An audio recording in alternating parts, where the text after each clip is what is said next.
Welcome back to cherry vlogs Kannada. ನಾನು ಸರಸ್ವತಿ. ಎಲ್ಲರೂ ಹೇಗಿದ್ದೀರಾ? ಚೆನ್ನಾಗಿದ್ದೀರಾ? ನಾವು ಕೂಡ ತುಂಬ ಚೆನ್ನಾಗಿದ್ದೀವಿ ಅಂತ ಹೇಳ್ತಾ ಬನ್ನಿ ಇವತ್ತಿನ ವೀಡಿಯೋನ ಸ್ಟಾರ್ಟ್ ಮಾಡೋಣ. ನಾನು ಪ್ರೀವಿಯಸ್ ವೀಡಿಯೋದಲ್ಲಿ ಹೇಳಿದ್ದೆ ವರಮಹಾಲಕ್ಷ್ಮಿ ವ್ರತಕ್ಕೆ ಉಪಯೋಗಿಸಿದಂಥ ಸಾಮಗ್ರಿಗಳನ್ನ ಯಾವ ಥರ ವಿಸರ್ಜನೆ ಮಾಡಬೇಕು ಅಂತ. ಸೊ ಅದನ್ನು ತಿಳ್ಕೊಳ್ಳೋಣ. ಮೊದಲಿಗೆ ನೀವು ಗಣೇಶಂದು ಅರಿಶಿಣದ ಪಿಳ್ಳಾರತಿ ಮಾಡಿರ್ತೀರಲ್ಲ, ಅದನ್ನು ನೀರಲ್ಲಿ ಕಳಿಸ್ಬಿಟ್ಟು ಗಿಡಗಳಿಗೆ ಯಾವುದಕ್ಕಾದರೂ ಹಾಕಿ ಯಾವುದೇ ಕಾರಣಕ್ಕೂ ತುಳಿದಿರೋ ಜಾಗಕ್ಕೆ ಹಾಕಬಾರ್ದು.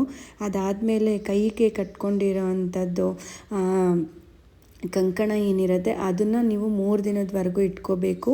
ಸೊ ಭಾನುವಾರ ಪೂಜೆ ಎಲ್ಲ ಮುಗಿಸಿದ್ಮೇಲೆ ಯಾವುದಾದ್ರೂ ಗಿಡದ ಮೇಲೆ ಹಾಕ್ಬೋದು. ಅದನ್ನು ಕೂಡ ಯಾರೂ ತುಳಿಬಾರ್ದು. ಅದಾದಮೇಲೆ ಬಾಳೆ ಕಂಬ ಮತ್ತು ದೇವರಿಗೆ ಬಳಸಿರೋಂಥ ಹೂಗಳು ಅದೆಲ್ಲ ಏನಿರುತ್ತೆ, ಬಾಳೆ ಎಲೆ, ಅದೆಲ್ಲ ಕೂಡ ಒಂದು ಚೀಲದಲ್ಲಿ ಕಟ್ಟಿ ಯಾರು ತುಳಿದಿರೋ ಜಾಗದಲ್ಲಿ ಕೂಡ ಇಡ್ಬೋದು. ಇಲ್ಲಾಂದರೆ ನಿಮಗೆ ನೀರು ಏನಾದರೂ ಮನೆ ಹತ್ರ ಹರಿಯೋದು ನದಿ ಆ ಥರ ಏನಾದ್ರು ಇತ್ತು ಅಂತ ಹೇಳಿದ್ರೆ ಅದರಲ್ಲಿ ಕೂಡ ನೀವು ಹಾಕ್ಬೋದು. ಯಾವುದೇ ಕಾರಣಕ್ಕೂ ಪೂಜಾ ವಸ್ತುಗಳನ್ನ ತುಳಿದಿರೋಂಥ ಜಾಗದಲ್ಲೇ ಹಾಕಬೇಕು. ಸೊ ಅದಾದಮೇಲೆ ಕಳಶಕ್ಕಿಟ್ಟಿರೋ ಅಕ್ಕಿನ ಏನು ಮಾಡಬೇಕು ಅಂತ ಹೇಳಿದ್ರೆ ಅದರಿಂದ ಪ್ರಸಾದ ಮಾಡಿ, ಸ್ವೀಟ್ ಪೊಂಗಲ್ ಏನಾದರೂ ಮಾಡಿ ಮನೆಯವರಷ್ಟೇ ಊಟ ಮಾಡಬೇಕು. ಅದು ಅಕ್ಕಿನ ದಾನ ಥರ ಅದೆಲ್ಲ ಕೊಡಬಾರ್ದು. ಮತ್ತು ದೇವ್ರಿಗಿಟ್ಟಿರೋ ಸೀರೆ ಕೂಡ ಅಷ್ಟೇ ಮನೆಯಲ್ಲಿರೋಂಥ ಮುತ್ತೈದೆಯರೇ ಉಪಯೋಗಿಸ್ಬೇಕು. ಅದನ್ನು ಕೂಡ ದಾನ ಥರ ಕೊಡಬಾರ್ದು. ಸೊ ಅದಾದಮೇಲೆ ಹಣ್ಣುಗಳು, ಈಗ ದೇವ್ರ ಹತ್ರ ನಾವು ಹಣ್ಣುಗಳೆಲ್ಲ ಇಟ್ಟಿರ್ತೀವಲ್ಲ, ಅದನ್ನು ಬಂದವ್ರಿಗೆಲ್ಲ ಒಂದೊಂದೇ ಎತ್ತಿ ಅರ್ಶಿನ ಕುಂಕುಮ ಕೊಡೋದು ಅದೆಲ್ಲ ಮಾಡಬಾರ್ದು. ಪೂಜೆ ಮುಗಿಯೋವರೆಗೂ ಯಾವುದೇ ಥರ ದೇವ್ರ ಹತ್ರ ಇಟ್ಟಿರೋಂಥ ವಸ್ತುಗಳನ್ನ ಕದಲಿಸ್ಬಾರ್ದು. ಕದಲಿಸಿದ ಮೇಲೇ ಆ ಹಣ್ಣುಗಳನ್ನ ಉಪಯೋಗ ಮಾಡ್ಕೋಬೇಕು. ಆ ಹಣ್ಣುಗಳ್ನೂ ಕೂಡ ಯಾರಿಗೂ ಕೂಡ ಕೊಡಬಾರ್ದು. ಅದು ಮನೆಯಲ್ಲಿರೋರೇ ಅದನ್ನು ಸೇವಿಸಬೇಕು.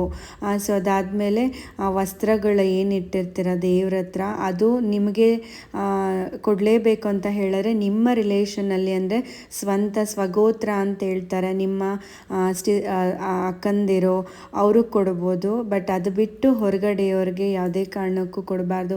ಈಗ ಮನೆ ಕೆಲಸದವ್ರನ್ನೆಲ್ಲ ಕೆಲವೊಬ್ಬರು ಇಟ್ಕೊಂಡಿರ್ತಾರೆ ಮೇಡ್ಸ್ನ, ಅವರಿಗೆ ದೇವ್ರಿಗುಡ್ಸಿರೋಂಥ ಸೀರೆ ಕೊಡೋಣ ಅದೆಲ್ಲ ಮಾಡಬಾರ್ದು. ಯಾವುದೇ ಕಾರಣಕ್ಕೂ ಪೂಜೆಗೆ ಏನು ಬಳಸಿರ್ತೀರ ವಸ್ತುಗಳನ್ನ ಅದನ್ನು ಮನೆಯವ್ರು ಮಾತ್ರನೇ ಉಪಯೋಗಿಸ್ಕೋಬೇಕು, ಬೇರೆ ಯಾರಿಗೂ ಕೊಡಬಾರ್ದು. ಸೊ ಅರ್ಶಿನ ಕುಂಕುಮಕ್ಕೆ ಏನು ಕೊಟ್ಟಿರ್ತೀರ ಅದು ಬಿಟ್ಟು ಬೇರೆ ಏನು ದೇವ್ರ ಹತ್ರ ಇರೋವಂಥದ್ದು ಅದೆಲ್ಲ ಯಾವುದೇ ರೀತಿ ಕೊಡಬಾರ್ದು. ಸೊ ಅದಾದಮೇಲೆ ಇನ್ನೇನಾದರೂ ನಿಮಗೆ ವರಮಹಾಲಕ್ಷ್ಮಿದು ಡೌಟ್ ಏನಾದ್ರು ಇತ್ತು ಅಂತ ಹೇಳಿದ್ರೆ ನನಗೆ ಕಮೆಂಟ್ ಮಾಡಿ, ನಾನು ಆದಷ್ಟು ತಿಳಿಸ್ಕೊಡೋದಕ್ಕೆ ಟ್ರೈ ಮಾಡ್ತೀನಿ. ಸೊ ನಾಳೆನೇ ವರಮಹಾಲಕ್ಷ್ಮಿ ಹಬ್ಬ ಇರೋದ್ರಿಂದ ಎಲ್ಲರಿಗೂ ವರಮಹಾಲಕ್ಷ್ಮಿ ಹಬ್ಬದ ಶುಭಾಶಯಗಳು. ಎಲ್ಲರಿಗೂ ಆ ತಾಯಿ ಮಹಾಲಕ್ಷ್ಮಿ ಒಳ್ಳೇದು ಮಾಡಲಿ ಅಂತ ಹೇಳ್ತಾ ಇವತ್ತಿನ ವಿಡಿಯೋನ ಇಲ್ಲಿಗೆ ಎಂಡ್ ಮಾಡ್ತೀನಿ. ಮತ್ತೆ ಸಿಗ್ತೀನಿ ನಾಳೆ ಒಂದು ಹೊಸ ವಿಡಿಯೋದೊಂದಿಗೆ.